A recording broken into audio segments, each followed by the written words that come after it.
अस्सलाम वालेकुम स्टूडेंट्स। आज हम लोग डिस्कस करेंगे एचआईवी वायरस का स्ट्रक्चर और हमारे पास जो है वो फ्लू का वायरस जिसको हम लोग इन्फ्लुएंजा वायरस भी कहते हैं उसका स्ट्रक्चर हम आज स्टडी करेंगे। एचआईवी वायरस जो होता है ये हमारे पास इसको एड्स का वायरस भी कहते हैं।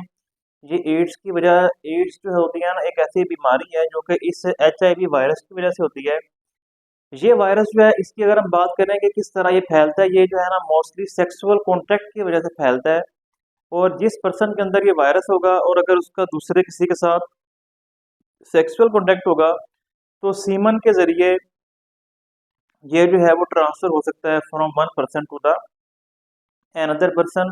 और ये जो है ब्लड ट्रांसफ्यूजन, जो ब्लड होता है या जो यूज की हुई सिरिंजेस होती हैं उनके जरिए भी जो है ये ट्रांसफर हो सकता है। अगर किसी को पहले से एचआईवी वायरस था यानी कि उसको एड्स था और उसी की सिरिंज को किसी और पर्सन को के ऊपर यूज कर दिया गया तो वो जो ब्लड के ज़रिए जब उसके अंदर वही वाली सिरिंज यूज़ होगी तो ब्लड के ज़रिए वो जो वायरस होगा उसके अंदर ट्रांसफ़र हो सकता है। एचआईवी वायरस का क्या स्ट्रक्चर है इसको बेसिकली हम यहाँ पे स्टडी करेंगे।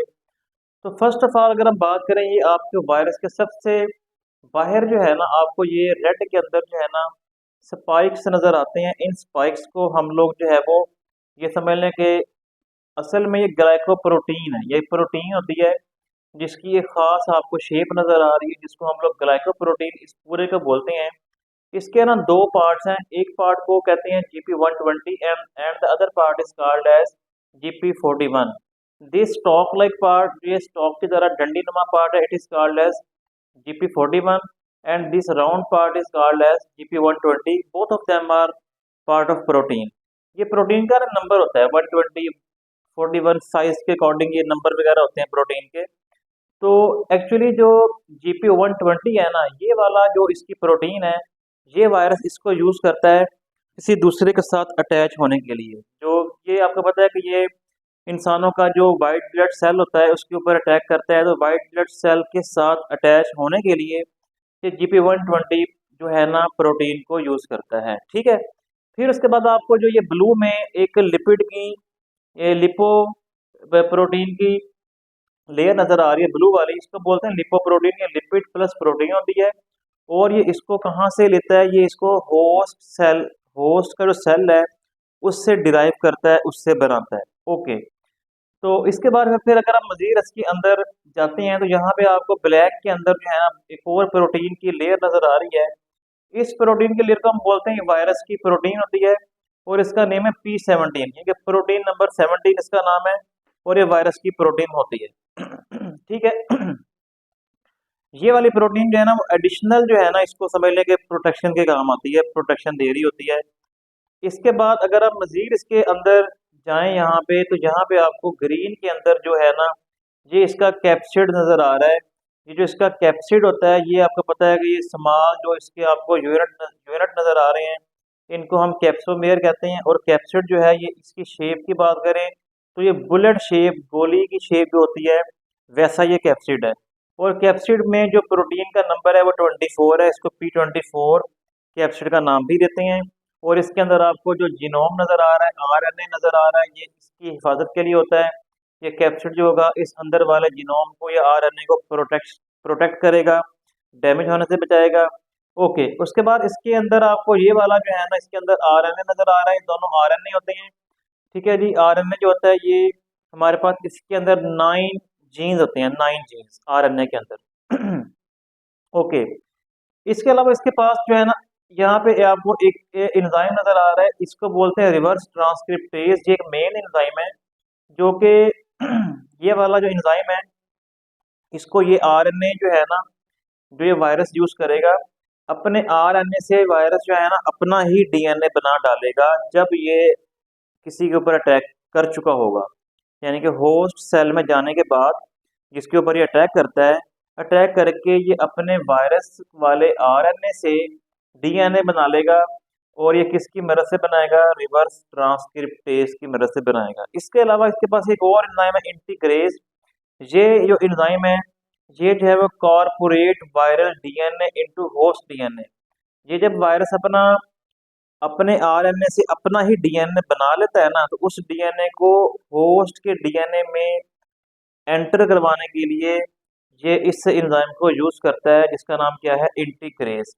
ओके, उसके बाद प्रोटीएज एंजाइम जो है ये प्रिपेयर फंक्शनल प्रोटीन। ये वायरस बहुत सारी प्रोटीन प्रिपेयर करता है जब किसी भी सेल में के ऊपर ये अटैक करता है, तो उन प्रोटीन को फंक्शनल करने के लिए जो है ना ये क्या करता है, ये जो है एक प्रोटीएज एंजाइम है, इसको यूज करता है। ये प्रोटीन को ब्रेक करता है डिफरेंट पार्ट्स में और उनको फंक्शनल बना देता है, यानी कि उनको एक्टिव कर देता है। ठीक है, तो ये था हमारे पास एचआईवी का स्ट्रक्चर।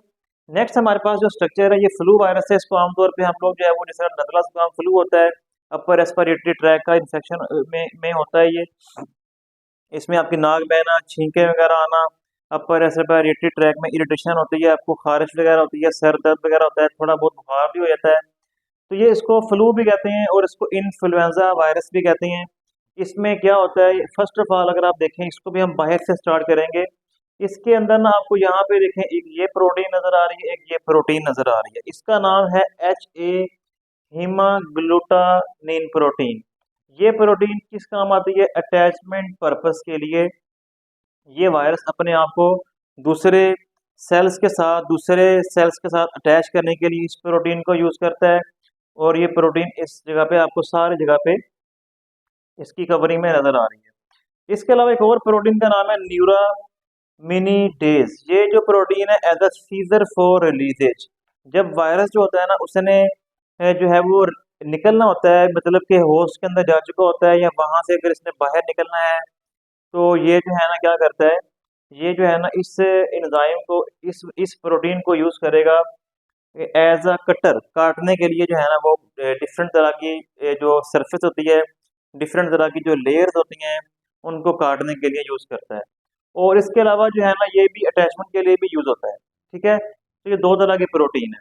इसके बाद फिर आपको ब्लैक में जो एक इन्वेलप नजर आ रहा है, ये बड़े वाला डार्क है काफी, ये हमारे पास इन्वेलप होता है। और ये इन्वेलप किस चीज से बना है, लिपो प्रोटीन, यानी कि लिपिड प्लस प्रोटीन से मिलकर बना हुआ है। ये वायरस को जो है ना वो क्या देता है, इसको प्रोटेक्शन देता है। ठीक हो गया। उसके बाद फिर अगर आप मजीद इसके अंदर जाने की ट्राई करें तो यहाँ पे आपको एक और लेयर नजर आ रही है, it is called as matrix protein. ये मैट्रिक्स प्रोटीन की एक एक्स्ट्रा कवरिंग है, जो कि अंदर जो मौजूद ये वाला आरएनए होता है इसको प्रोटेक्शन दे रही है, और ये एडिशनल सपोर्ट के लिए वायरस इस प्रोटीन को कवर को इस्तेमाल करता है। ओके, इसके बाद अगर आप यहाँ पे देखें, ये आपको ना इसमें आरएनए नजर आ रहा है, आरएनए आरएनए आरएनए जो है ना, आरएनए के ऊपर ना आपको क्या नजर आ रहा है, एक कवरिंग नजर आ रही है, एक इन्वेलप नजर आ रहा है। ये प्रोटीन का बना हुआ इन्वेलप है जो जिसने आरएनए को कवर किया हुआ है। आरएनए ग्रीन में है अंदर, और इसके ऊपर कैप्सिड है प्रोटीन का बना हुआ, ये आरएनए को ना प्रोटेक्शन दे रहा है। और इसके पास आरएनए के पास एक एंजाइम भी होता है, ये वाला जो आपको नजर आ रहे हैं, इसको बोलते हैं आरएनए पॉलीमरेज। इसकी मदद से जो है ना ये वायरस क्या करता है, अपने आरएनए की ना पॉलीमराइजेशन करवाता है, आरएनए को का नंबर जो है वो इंक्रीज करवाता है, आरएनए की लेंथ में इजाफा करवाता है। ठीक है, तो आपके पास ये जो आपको ये इसके अंदर जो है ना ये प्रोटीन का कवर और जो ये आरएनए, इन इन सब को ओवरऑल हम मिला के क्या नाम देते हैं, न्यूक्लियो कैप्सिड। क्योंकि न्यूक्लियो का मतलब ये कि इसके अंदर न्यूक्लिक एसिड है यानी कि आरएनए है, और उस न्यूक्लिक एसिड यानी कि आरएनए के ऊपर क्या है, एक कवर है प्रोटीन का बना हुआ, तो उसका नाम क्या बन गया, इसको इस प्रोटीन के कवर को हम कैप्सिड भी कहते हैं। तो ओवरऑल इन सब को हम क्या नाम देंगे, न्यूक्लियो कैप्सिड का नाम देंगे। ये भी एक आरएनए वाला वायरस है। ठीक है जी, इस तरह ये दोनों वायरस का स्ट्रक्चर है। फिर हम बाकी इंशाल्लाह पढ़ेंगे नेक्स्ट लेक्चर में। आज के लिए इतना ही, अल्लाह हाफिज़।